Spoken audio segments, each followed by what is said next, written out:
Another landmark case in New York of Daniel Penny. He was tried for killing Jordan Neely, a black homeless man on the subway. He restrained him because he looked as if he was about to attack other people. He was acting erratically and in a threatening manner.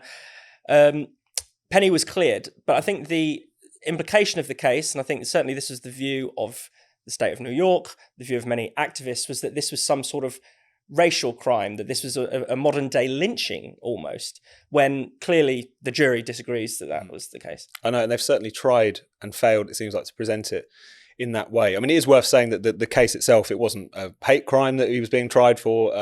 This was all, any claims that this was really motivated by racism that was made purely on the basis of that the person on trial was white and the person who sadly lost their life was black. There was no other indications. And also, if you look at the footage from the horrendous incident itself, a lot of the other passengers on that particular subway car who were talking to the police and saying, I don't think he did anything wrong, or explaining just how erratic this individual, Jordan Neely, was being, running around saying, I'm ready to die, someone's going to die today. He was clearly off in the midst of some sort of mental health crisis and also high on drugs at the time.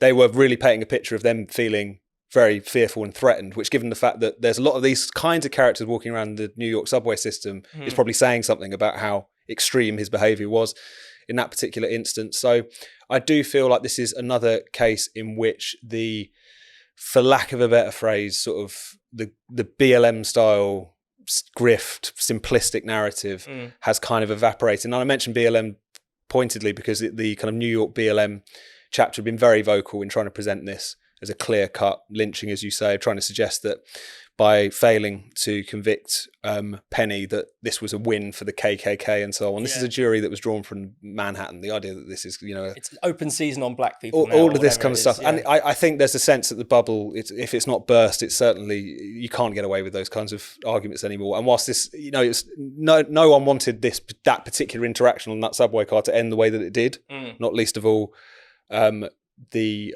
accused himself, who seemingly would rather this ended any other way than this.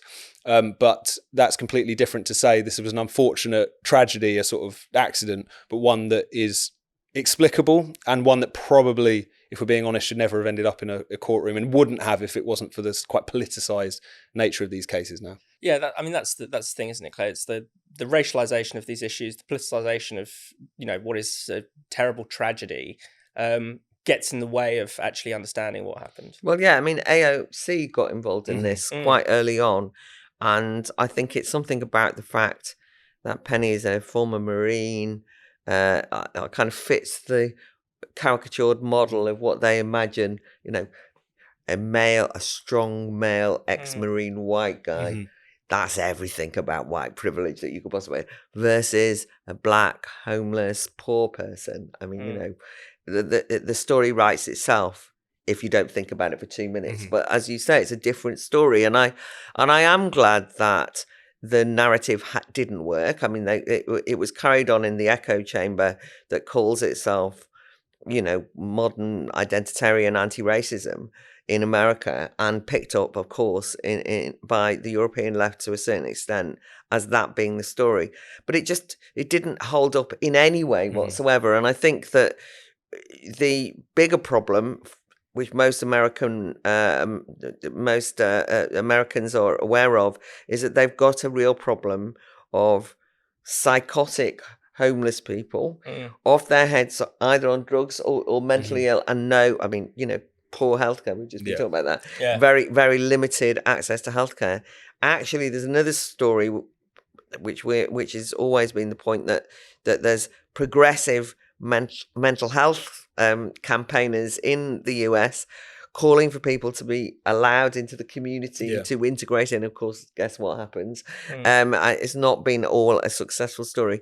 And many people who travel on the subway system will have encountered those kind of scary moments. And if somebody feels like they're a threat to your life, and then some brave young man uses a chokehold, which ultimately was meant to restrain and never at all hurt or kill, then I think that it's very refreshing to have a situation where the real story comes out. People realize, it's a bit more complicated than that.